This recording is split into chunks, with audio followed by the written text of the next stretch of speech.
Eliezer ben Avram, Refuah Shlema. Amen. It's the list of our learning. And it's the list of our learning we should have based on English immediately. Everyone should be well, everyone should be safe. Okay. And we thank Hashem that we're able to learn. We're the lucky ones. Taner Rabbanan. You see where we are at Chaf Beis Amud Beis 22b. There's two dots. It's in the middle of the page.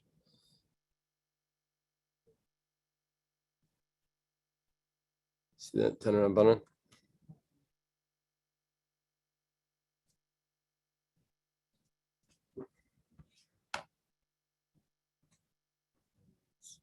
Okay. The rabbis taught in a brisa. Habal achaisai. Bas eshes aviv.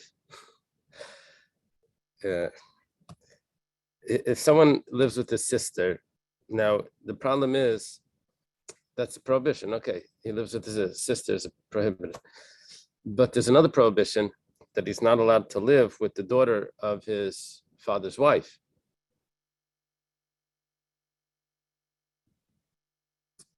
So he lived with the daughter of his father's wife. So he committed two prohibitions there. It's his father's wife's daughter, and it's also his own sister. Now, that's obvious. Why is it two prohibitions? The answer is because it's not always, his sister is not always his father's wife's daughter. Sometimes they're not married. It could be his father's daughter, which is his sister. It could be his half-sister, even if it's both, even if they're sharing father and mother. But it doesn't mean that it's his wife. So here it's both. Here it's the sister and it's his father's wife's daughter. It says basically what we just introduced here is that the parents were legally married. That's all. That's the whole thing. If the parents are legally married, then there's a second prohibition that it's his father's wife's daughter. That's the opinion of the Tanakama. Rabbi Yossi, we're going to see at the end of this Gemara. For some funny reason, the Gemara doesn't give it away. In the end of this Gemara, it's going to be Reb Shimon. Who is the Tanakama? It's going to be Reb Shimon. Anyway, whatever. Good morning. The second opinion is Rabbi Yossi, Rabbi Yehuda, Imer, Enachayev, Elam Shemachese, Belvad, V'loy Mepnei Basei Shesaveh. Morning. There's only one prohibition. It's his sister. That takes over the prohibition of being his father's wife's daughter. There's only one prohibition on a sister. It's the prohibition of being a sister.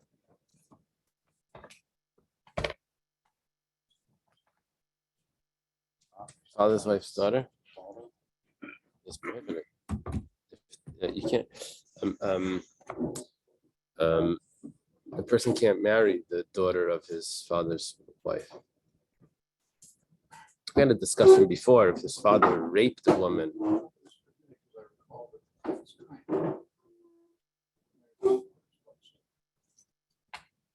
I thought they were cousins. I thought it was a half brothers on both sides or something. Half brother, half sister, and they weren't related.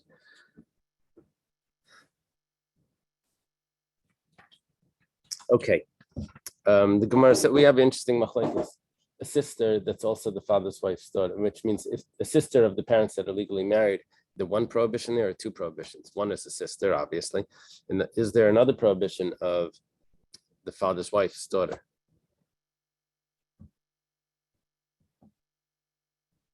Yeah. Basically, he can't marry his father's wife, and he's also not allowed to marry a daughter. That's the okay. So it's a machlekes. Rabbi Yossi says there's only one prohibition. My time out the Rabbana. What's the reason why the rabbis say that there's two prohibitions? Amri, they said michti.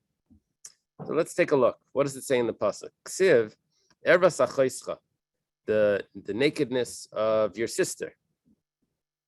Basavicha, oi basimecha, the daughter of your father, or the daughter of your mother.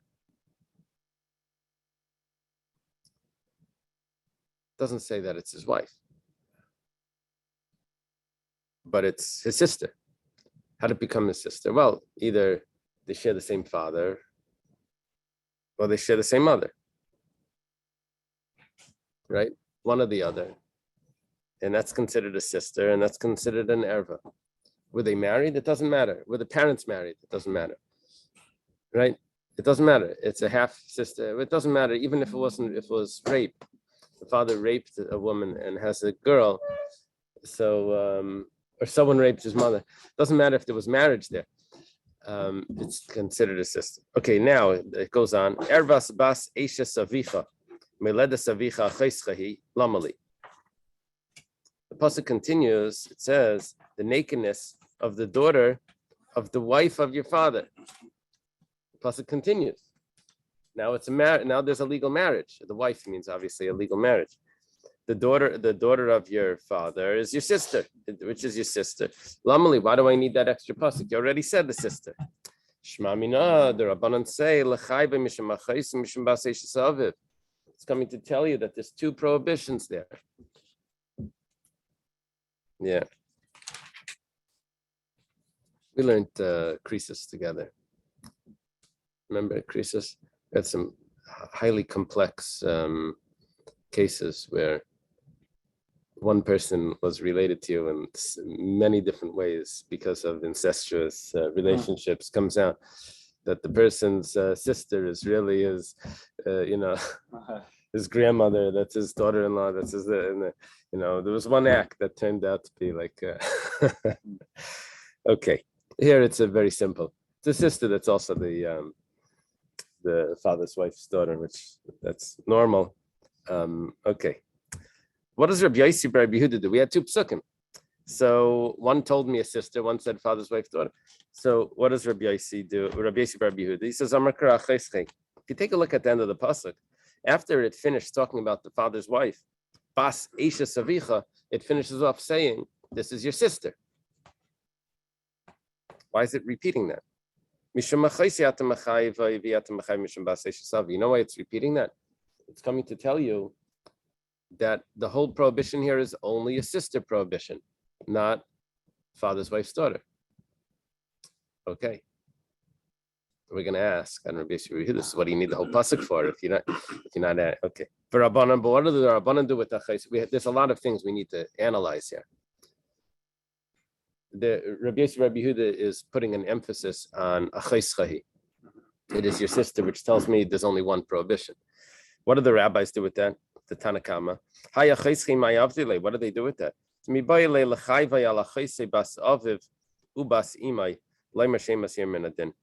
Very surprising thing what's going on over here. When we spoke about the father's wife, so we said Bas Eshes Avicha Meledes Avicha Chesche. It could be that the father's wife's daughter, which we said is your sister, it could be that they're married and they're sharing father and mother. It's very possible. When we spoke about it wasn't the father's wife, but it's still the sister. How did it become the sister if it wasn't the father's wife? Well, maybe the father raped a woman. It doesn't have to be his wife, but nevertheless, it's the sister. Or it could be that it's the mother's daughter, but they weren't married. But it's his. But this woman, this mother, is also his mother. All right. But we didn't say that two people that are not legally married have both the son and the daughter.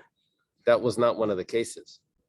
The case was much more complex. It was either they share the father, or in bold letters, or they share the mother. We didn't say that it was both. We only said both by a marriage, not by a rape. We didn't say that it was that they shared both father and mother. So how do you know? It's very interesting. How do we know that if they share both parents, there's a prohibition? This is what we call a classic kal v'chomer. If there's one parent, the prohibition's already there. Prohibition is because they share a father. Prohibition's there because they share the mother. The Gemara says, but who says if they share both, there's a prohibition? Like as if it goes away. Right. It says, well, I get it that you have a nice kal v'chomer, but I can't do punishments and I can't create prohibitions because of kal v'chomers. So the half Even though it's sibling totally is- logic. Half sibling is prohibited. completely So prohibited, but therefore, a full sibling maybe not, until the pasuk tells me. Wow, isn't that interesting? It's totally surprising. Rabbi Yossi, Rabbi Yehuda, where does he know that from? Ein masirin menadin. You can't just make a kal v'chomer.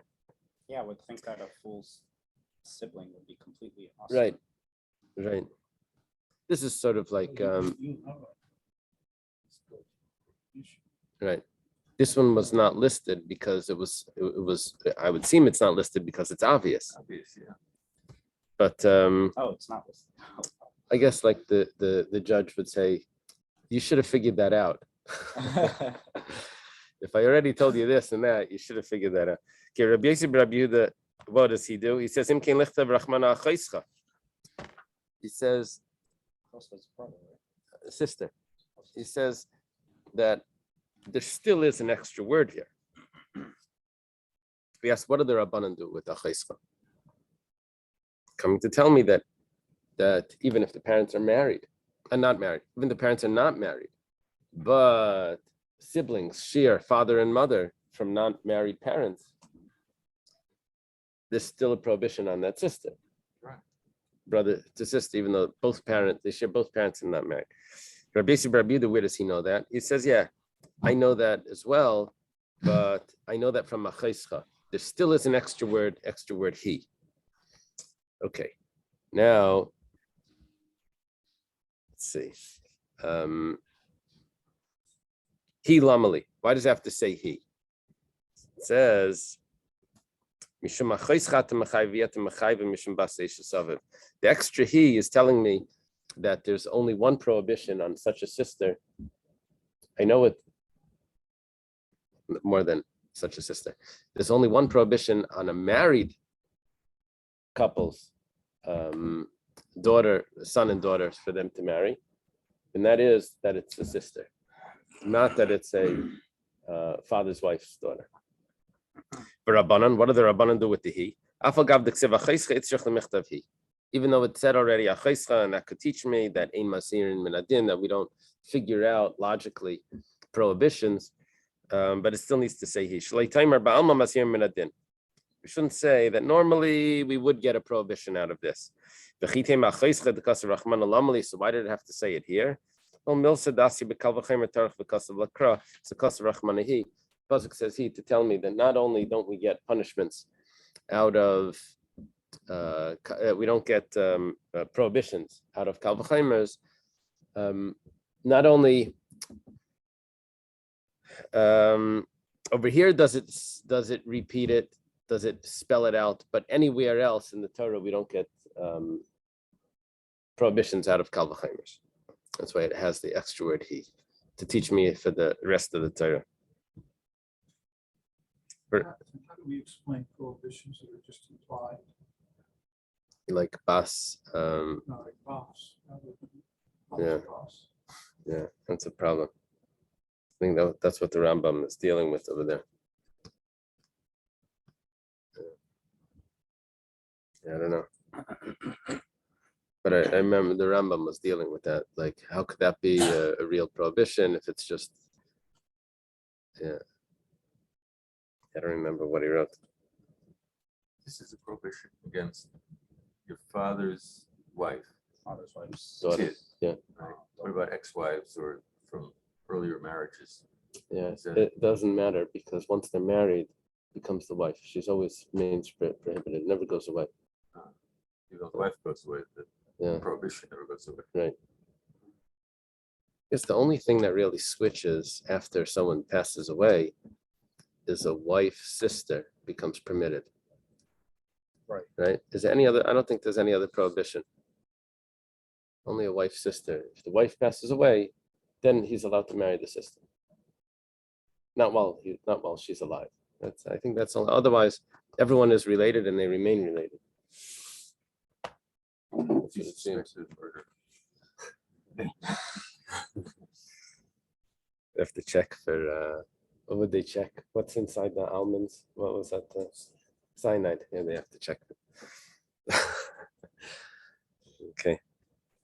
Okay. You mentioned that before once, so that's fine. So, for Rabbi Yossi bar Rabbi Yehuda, we have a chayscha, we have a he. Im kein lichtav rachmana la chayscha, he beidach kra. Rabbi Yossi bar Rabbi Yehuda claims to the Tanakama, he says, you know what a chayscha he is teaching for you? He's coming to tell me that if Milsadasi bekal v'chaim the tarach v'kas l'kra or ein masir and minadin. It's coming to teach you that if a couple isn't married, but they have two children, a son and a daughter, that the son and the daughter are prohibited to each other. That's what it's coming to teach you. So why does why does it say it by the married couple's children? Why it should say it by the couple that's not married? We have two psukim. One of them is clearly married. The second one was clearly married. It says Eishes Avicha. It means your father's wife. It means there's a marriage. First one just says the daughter of your father. Doesn't imply any marriage there.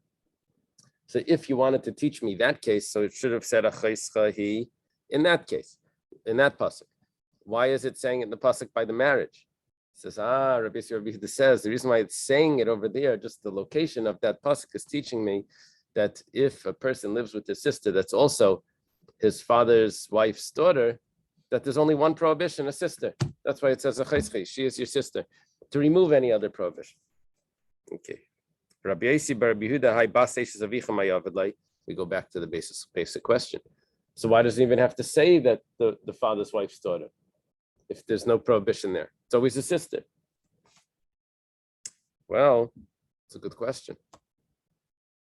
This was the whole basis of the Tanakama. You have an extra pasuk.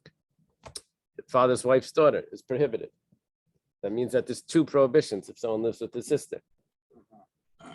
So, they're basically, what does Rabbi Yehuda do with that? He says, very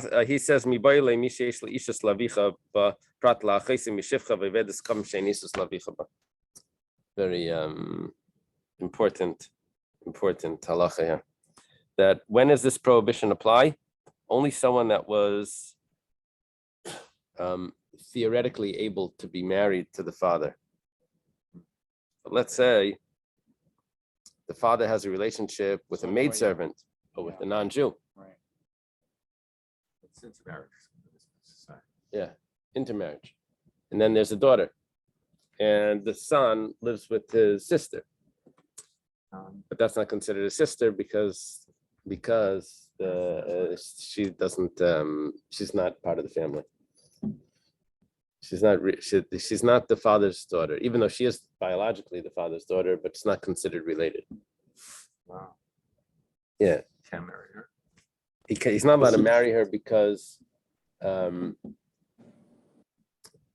she's not Jewish.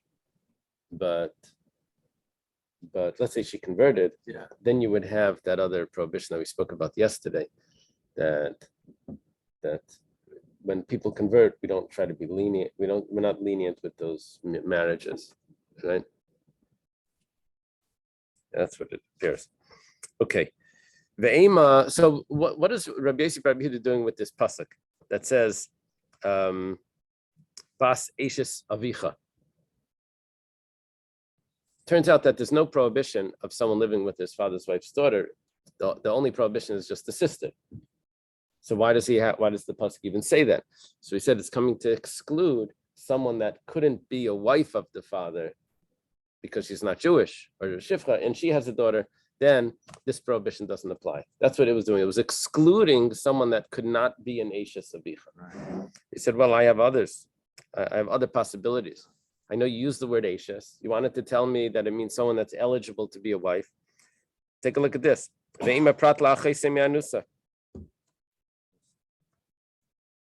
Say it's coming to exclude a sister from a woman that was raped. That's also not a wife. She was raised. She's eligible to be a wife, but he didn't happen not to marry her. So Rabbi Yossi bar Yehuda would say to that, "Hahile matzas amrit midarava." You can't say that. That's impossible. That is considered a sister, because Rava says the Rava Rami.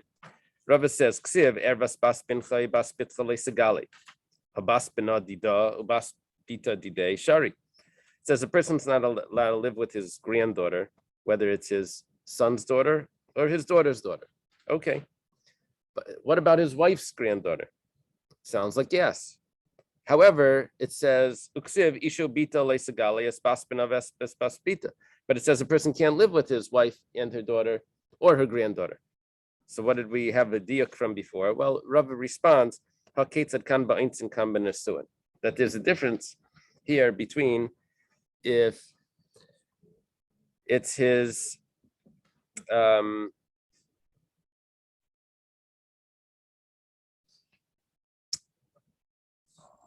if a person rapes a woman and they have a child and a grandchild,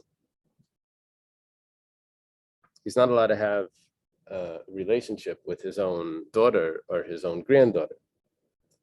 But let's say he's not married to this woman, he raped a woman and maybe he has a child, maybe not, whatever. But she had children from someone else. Also, a daughter, granddaughter. He's not prohibited from them. He was never married to her, just a relationship with her. But there was never a marriage. So that ba'anusa, that's permissible. Because it's not his own daughter. It's just she came in with some other children. Okay. And but if it would be his wife, then that would be a problem even if it wasn't his biological child. He can't marry a woman and her daughter by because of the marriage that by another father, because there was a marriage.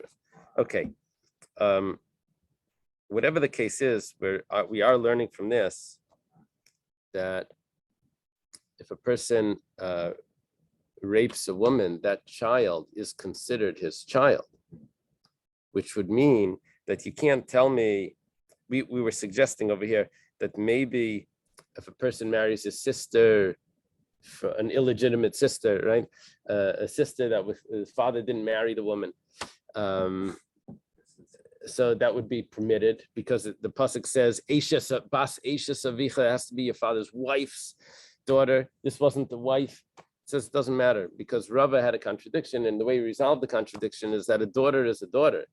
The whole difference was just difference between married or not married meant if she had other children from somewhere else. The Gemara is not done. We're going to have 5. We're up to, this was attempt number 2 on what this means. Eisha Savicha. What are we learning from Eisha Savicha? He rapes her and then he marries her. That's called a shotgun marriage in the South. So I understand. So if he rapes her, once there's a marriage, then he becomes prohibited on all their relatives. If he just raped her, then no, the relatives are permitted. Yeah. Wow. Yeah. So the mere fact of sexual relations does not establish a love relationship. Right. Assuming there's no progeny. Right.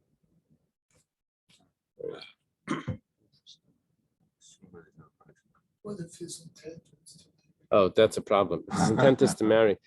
Yeah, there's a whole halachic discussion if the de facto marriages require a get. You know, we don't believe in ceremonies. I don't believe in documents and signing things in courts. And, there's a whole group of people that do that. But then there's a question if they separate, if they need a get. Today, yeah. Who would that be? The whole secular world. No, not Jewish. No. Rabbi, and all these laws, will they affect yichud laws? Like, is it more strict if this person is prohibited? I think we have yichud on a pnuya also. Right. Yeah. So that's my and at least now the yichud applies even to a woman that's not married and not related. Mhm. Yeah. with Yeah. with another married man. With even not with him, even with a single man and a single girl, we still have the laws of yeah, yichud, even that's- though theoretically they could get married. Okay. Ve'ima prat l'chayve lavin. Another possibility. It says the father's wife. Maybe it's coming to exclude if a person has a relationship with his sister, that his father was not allowed to marry the mother. Why not? Because she was a mamzeres, let's say.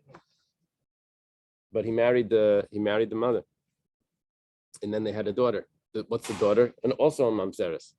So this is someone that the father was not allowed to marry. Is this girl considered his sister? Father wasn't allowed to marry her.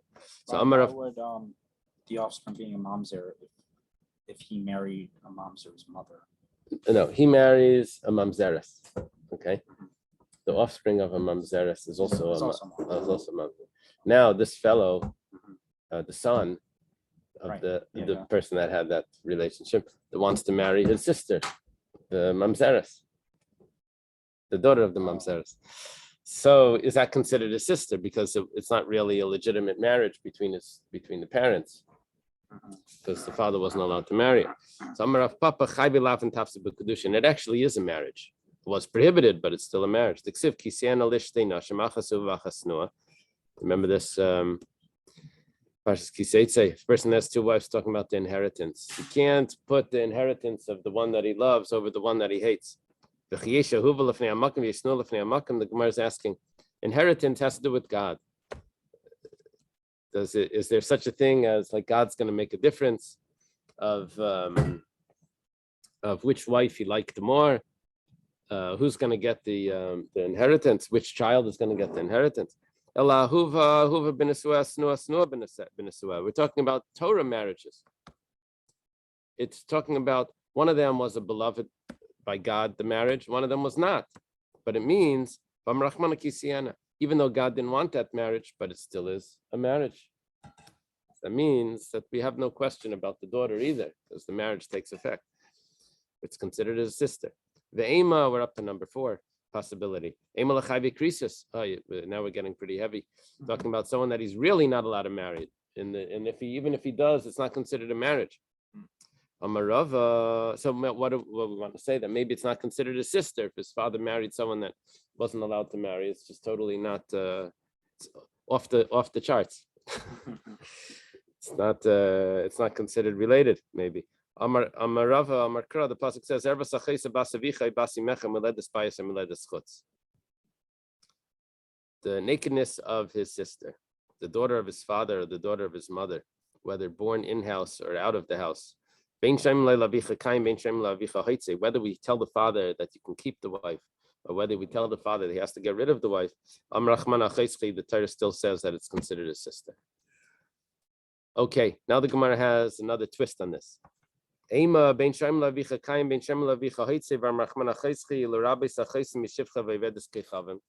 tries to do this backwards. Maybe it's coming to tell me that it's considered his sister, even if the father marries a non-Jewish woman or a maidservant. Maybe that girl should be considered Jewish, and it's considered his sister. Obviously, she's Jewish. I don't know what she would have when the Gemara is suggesting this. The Gemara would have to be considering her Jewish. Otherwise, how can he have a sister that's not Jewish? But this is just My servant is Jewish. not Jewish. And the non-Jewish woman is also not Jewish. And he has the Gemara said before that Rabbi Yehuda says, why does it say Eisha Savicha, the father's wife's daughter? Why does it have to say a wife? Even if he wasn't married, it's still the same prohibition. And even if he is married, it's the same prohibition. It's a sister. So why does it have to say the father's wife? It says coming to exclude someone that was not eligible to marry the father. That daughter is not considered the son's sister. Who are we talking about? We're talking about a maidservant or a non-Jewish woman. Oh, that girl is not considered a sister. Gemara says a bunch of other things, and one of them is even a woman that we weren't allowed to marry. The daughter is considered his daughter, and it's considered the son's sister. So if that's the case, then maybe it's talking about the maidservant. It's also the son's sister. Maybe. Okay. The Gemara says, Amarkra bas eshes avicha, mishi yesh leishes lavicha, prat lachesim mishivcha vayvedis kechaver. Gemara says, no, I have a pasuk. It's the daughter of the father's wife, only someone that's eligible. Gemara says, but you just said the opposite, and you picked for the opposite isuri karis, incestuous relationships. We say that the daughter is considered the son's sister. Right. And when it came to this one, you said it's not considered. Marisa, what made you choose this one over that one? Right. Yeah. Maybe the incestuous relationship is not considered, the child is not considered a sister. Okay. It says, Mistabra chayvi krisis havalele rabbis. We say it's logical. If it would be an incestuous relationship, that the child should be considered the child, which would make the brother sister. Why? Because because anyone else would have been allowed to marry her. It's just this fellow wasn't, because it happened to be close relative. Happened to be his daughter or his mother or his whatever. So, but anyone else would have been allowed to marry her. It's just he not. The Gemara says, however, by the non-Jewish woman and the maidservant, no one else was allowed to marry. So that's much more severe, and that's why the child isn't considered related. The Gemara says, Adarabba. No, the maidservant and the non-Jewish woman is much more eligible. Why? Because she could convert. And not only could anyone else marry her, but even he could marry her if she converts. So it says, well, when she converts, she's someone else. Right now, no one can marry her. You hear that? The expression. She becomes someone else. Okay. Interesting expression. For Rabbanan,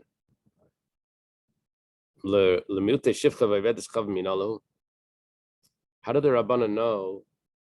This is all Rabbi Yossi bar Rabbi Yehuda saying that if a woman marries a maidservant or a non-Jewish woman, that the child is not considered his son's sister. The daughter is not considered his son's sister in that relationship. How do the rabbis know that? He learned it from the extra pasuk of Bas Esha Savicha, which he holds is not a prohibition. It's not an independent prohibition, but the rabbis that hold that it is an independent prohibition. They said if someone lives with his sister, that's also his father's wife's daughter, gets two prohibitions. So what do they do? How do they know that someone that marries a non-Jewish woman, the child isn't considered the daughter and the son's sister? We learn it from someone that a Jewish slave that marries the non-Jewish maidservant. It says the Eved Ivri that lives with the Shifcha Knanis says that the children stay with the master. Okay, if that's the case. That means that it's not the father's children; it's the master owns them. Rabbi Yossi bar Rabbi Yehuda. So then, according to Rabbi Yossi bar Rabbi Yehuda, why do we need that whole pasuk? We know it from the Eved Ivri. We're going back and forth there. You know, if one of them has a solution, so why the other one not use that solution? So it says Chad b'shivcha, Chad b'vedis kechavim. Rabbi Yossi bar Rabbi Yehuda holds that you only know that for the maidservant. You don't know that by a non-Jewish woman. Utzrichi, and I need both of them. Diashmin and shivcha, if it would only tell me by the maidservant that the children are not considered his children, it belongs to the master, mishum de'ein lachayas, because the maidservant, the children have no lineage. But by vedis kechavim, by a non-Jewish woman, there is lineage. Non-Jewish people that get married, they have relatives, even though they're not Jewish. But there's sisters and brothers in this. By a maidservant, they're not considered relatives because there is no lineage. The master owns them all as like just, with no lineage. Right. So, excuse me, in the case of a Jewish servant, it's given a shifka, Right. has a child, belongs to the master. How does that help this analysis? What we're saying is that we learn that child, that girl, is not considered the sister of this Jewish slave's own son. Uh-huh. Now, It doesn't affect her. Not even a half sister. no, it's considered nothing. Yeah. So therefore, she's, Chattel, what is chattel? not a person. for Oh. this purpose. Oh, uh-huh. So she has to be, she has to convert to be. Yeah, if she Prohibited. converts, yeah, if she can, No, even no, when she she's- converts, she she's won't be, prohibited. She's not prohibited, she's free, she's like a new Right. body. It's like- right, when she, When it says maidservant, it means that it's a a goy. non-Jewish maidservant, yeah. But we could have Jewish maidservants. There are too, Jewish but that maid- would yeah, be a prohibition. But yeah, that would be a regular Jewish girl.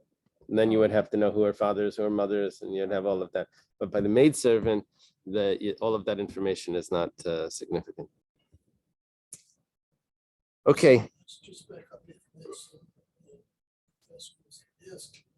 If she converts, she's Jewish, but she still can't. Because she is Jewish and relative. yeah, but that's rabbinic. Biblically, when she converts, she's not related at all. It's not related, but rabbinically, she's prohibited, Yeah, that's a rabbinic law that we spoke about yesterday. because it looks bad. Right, it looks bad. What is it when, it says, maid servant? She could marry her master. Right, that's a Jewish maidservant, yeah. That's a Amma Hevriya. If it would only tell me, this is Rabbi Yossi, Rabbi Yehuda talking, the other verse, which says, Eishes Avicha. So then, Mishum Delei Shaykh b'mitzvahs. Over there, the child is not considered the sister of this other son, because the Jewish maidservant is no mitzvahs. Abel Shivcha, the Shaykh b'mitzvah, same alike. You know that a Jewish maidservant, a non-Jewish maidservant is obligated to keep the Torah laws, even though she's not Jewish. She's living in the house. She has all the obligations to keep the Torah laws. It's like just like a non-Jewish slave is supposed to keep the Torah laws. Yeah, he doesn't wear tefillin. He doesn't, but he is obligated in all the basic negative prohibitions and all the anything that a woman would have to keep. He would have to do as well. She's like, oh, she's not married.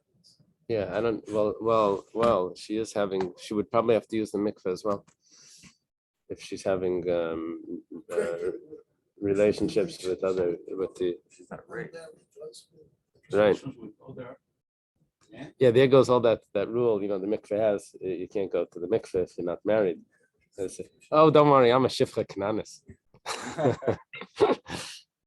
What happens if you have, I guess this is common like in the secular world, but if a woman has conceives and she doesn't go to the mikvah, the child is what, just same regular? Yeah, it mentions like it's like there's like a blemish on it, but it's not relevant for any marriage laws or anything. Okay, what about the Rabbanan? The Rabbanan Ashkechei Shivcha, the rabbis only know that the child from a maidservant belongs to the parents. How do they know a regular non-Jewish woman that he has relations with, that the child is going to be not his other children's sister? If you'll say that we'll learn it from the Shivcha. He said you can't learn it from the Shivcha. Rabbi Yehuda just went through that the Shivcha has mitzvahs and this one not. Hanach mitzvahs tzrichi. Or the other way, that one has no chayas, it has no inheritance, it has no relatives. Okay, here goes this famous rule that how does Jewish lineage, how does it pass on? It goes through the mother. What's the source of that? This is this Gemara that we have right here. It says like this. There's always a big discussion. How come we follow the mother, and then when it comes to Kohen, you follow the father, and yeah. So it says like this. Are we starting the Mishnah? No, Rabbi Yochanan Mishum Shim ben Yochai. Rabbi Yochanan says the name of Rabbi Shim ben Yochai. Amar Kra. The pasuk says, "Ki yaser es bincha me'acharei." Don't marry, or don't let your daughter marry a non-Jewish man, because He, ki yasir, it doesn't say ki sasir, it says ki yasir, because he will cause your son to go astray. That means the child from that relationship is going to end up following the father that wasn't Jewish. The father that wasn't Jewish. The mother is Jewish. The child from that is going to end up following. Now, if you notice, it says bincha. He will cause your son, referring to the grandson. Bincha mi Yisraelis kari bincha. Why is it called your son? Because it's your daughter who's Jewish. Her child is still considered your son. But if it would have been the other way, if it would have been your son marrying a non-Jewish woman, then that child wouldn't be your son either. Either. No. No. If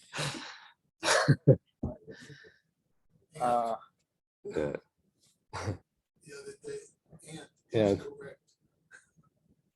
so Yeah. both wouldn't be considered it's really grandchildren. Right. The grandchild. So only one, you see, only the daughter's children are considered Jewish. Right. The daughter-in-law's children, But if there's an intermarriage, would not be Jewish. If it's a Gentile who's a boy, then it wouldn't be considered your grandchild. Right. If 1 second, if a son, a Jewish boy, marries a non-Jewish woman, Then then it's your it's- son, no, your grandson. No, then it's not, because the mother isn't Jewish. you said Jewish girl. Or? No, a Jewish boy that marries a non-Jewish Oh, right, woman, yeah. the child. But if it was the other way around, The other way around, a Jewish woman, it basically follows the mother. The mother's Right, yeah. Jewish. I remember we said that this happened after Har Sinai, right? Like once the Torah was given, Yeah, then it became this way, right? yeah. I think before the Torah, I think it was individuals. I don't think we were a nation that it said, you had to actually accept Hashem to be Jewish. I think that's how it worked. Yeah. I think so. Unless by Avram it switched. No. Was Yishmael considered Jewish? The Gemara says that Esav was considered Yisrael Mumar. So he was considered Jewish. He just wasn't.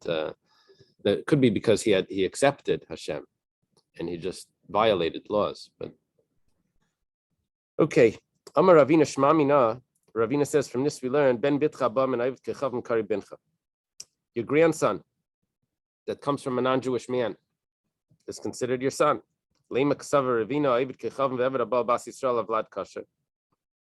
Does this mean that a non-Jewish man or a slave that lives with a Jewish girl, the child is perfectly kosher?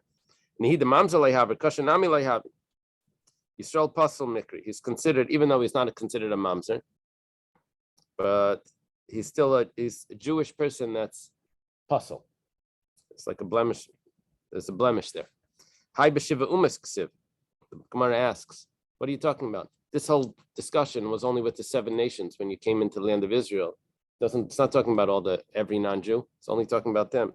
Gemara says, ki yasir l'rabis kol hamisirim. We learn ki yasir. It's talking about much more than just those 7 nations. It's talking about all non-Jewish people. Is he getting the lineage? And if so, Yeah. he gets in Israel. Yeah, yeah. And he's not in Israel. Or he is. He is a Yisrael. He is Yisrael. The Gemara says, how do you get that it's referring to all nations? Maybe it's only referring to what it was talking about, the 7 nations. The Gemara says that, look, anyone that could cause the child to go astray would be the same. That's the logic. Logic is it cause them to worship other gods. So it refers to everyone. The Gemara says, Hanicha Reb Shimon the Dar's time of the Kra. Reb Shimon is Reb Shimon Bar Yochai. He takes a look at the verses in the Torah. He says, what's the reason why Hashem said this? If that reason applies to other things, then we'll apply it to other things as well. It's called Dashina time of the Kra. He looks at the logic. So according to him, you're right. Elad l'Rabbanan minalahu. But according to the Rabbanan, where do they know this from? That any non-Jewish man is, the child is going to be Jewish if the woman is Jewish, but the opposite won't be. It says, Man tana de palagal de Rabbi Yehuda Reb Shimoni. This whole time we had a Tanakama that was arguing through Rabbi Yehuda. All of this was all a discussion only based on the Tanakama. Who is that Tanakama that you're asking that it's only going to fit with Reb Shimon? You know who that Tanakama is? It's Reb Shimon himself. Yeah. Mikveh.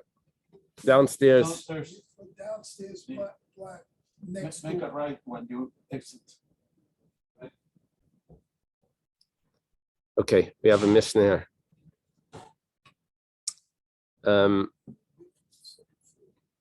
Yeah, it could be. But,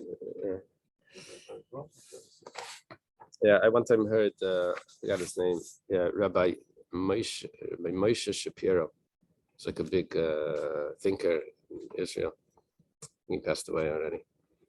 I have a sefer from him, Mima Makin. Wrote, yeah, he didn't write it, other people wrote it. It was, I heard him speaking once. He said that the reason why the child from a non-Jewish woman is not Jewish, even though the father's Jewish, is because the Jewish people are the man has a bris. We're b'nei bris. We're part of the covenant. But when a man has a relationship with a non-Jewish woman, he defiles his bris. So the child born from that is not a ben bris. The mother wasn't Jewish, and the father defiled his bris. He's not Jewish. The woman, on the other hand, the Jewish woman that has a relationship with a non-Jewish man, her bris is not associated with the reproductive. She's a part of the bris anyway, so she doesn't get defiled by having the relationship with the non-Jewish man, and therefore the child is still a ben bris. That's the way he put it. Anyway, whatever it is, cute thought. Doesn't it's not no halachic significance from that, whatever. It's just something to think about. Okay, Misha Kiddush. We have a new Mishnah here. It's not a complicated Mishnah. It's all basically the same thing that gets repeated several times. But let's take a look. Misha Kiddush achas mishtei achayos ve'nideis mem Kiddush. If a person gives Kiddushin, he marries one of two sisters, but he can't remember which one it was.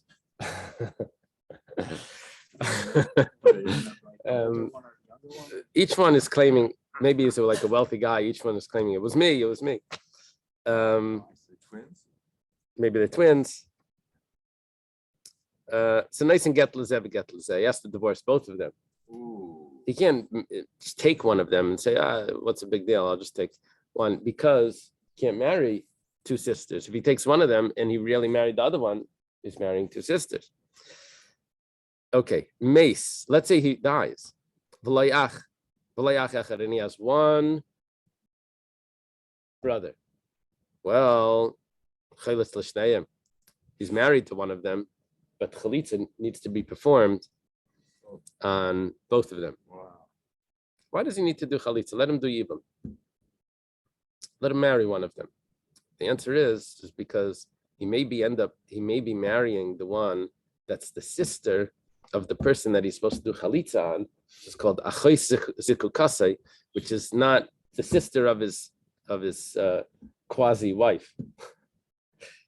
Right. Okay. Hayulei shnayim.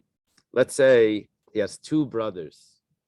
Is the original man allowed to go back if the divorce is married either one? No, because he can't marry a wife's sister while she's alive. You can't. You cannot. Right, so Right. he's Yeah, told- he's got to find another family.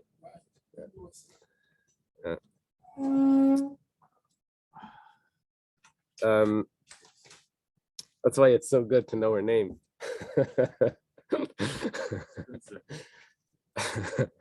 Okay. So yeah, it was because they were using initials to get the air miles. Use one initial. If they share the same initial, you can pile it up more. Okay. Let's say he has two brothers. Now already one of them can do yibam. Why? Because what you do is like this. The first brother comes along and does chalitza on one of these women. Okay.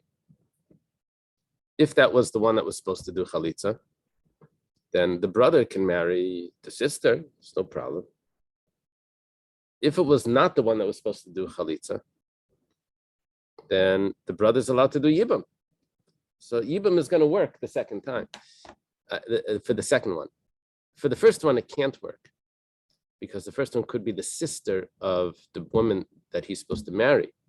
Should not be doing yibam on achayis sikukase, right?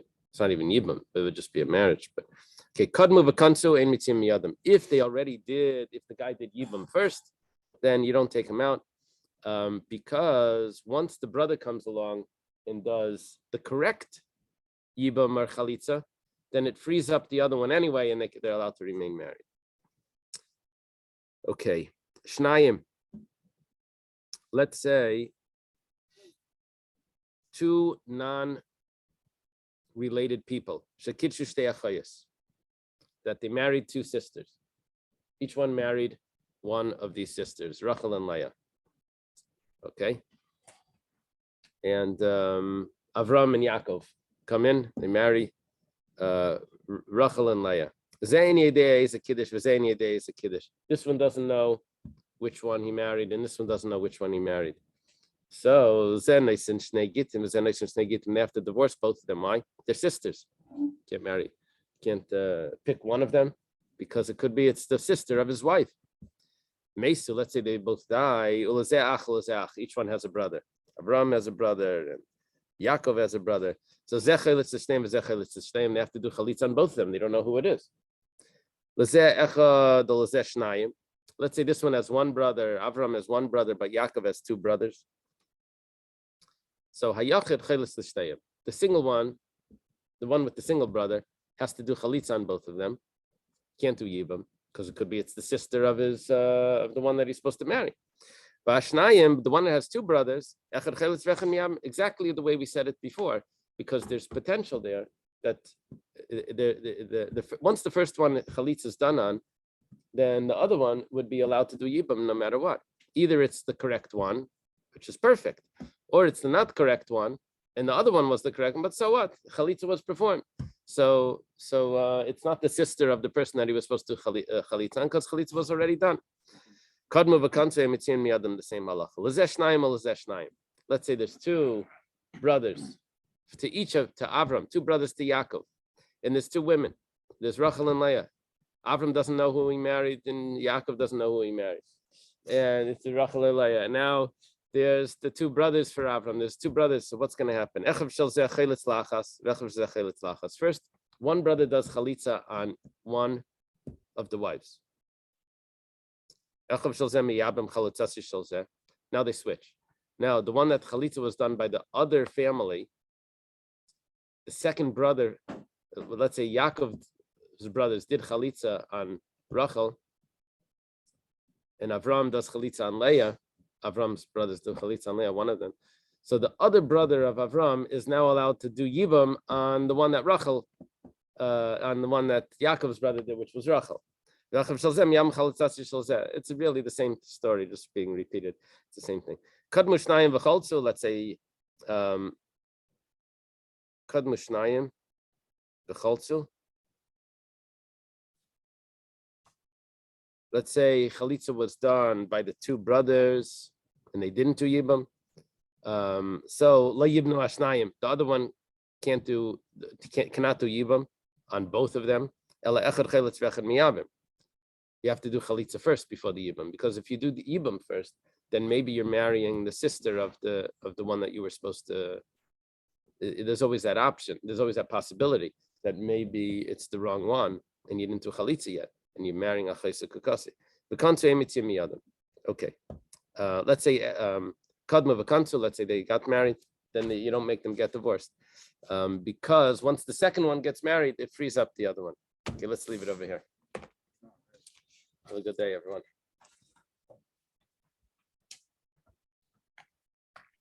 Thank you. Have a good day.